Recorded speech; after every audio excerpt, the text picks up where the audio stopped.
A Derma woman is facing allegations that she stole more than $31,000 from her elderly parents over a 6-month period.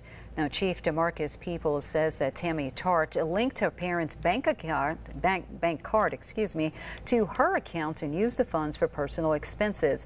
He said from January until July, Tart made numerous online purchases and ATM withdrawals totaling approximately $31,000. Peoples said the money was taken from the accounts of her elderly parents without their authorization. Tart now faces felony credit card fraud and felony abuse of a vulnerable adult. The chief says the abuse charge does not involve physical harm.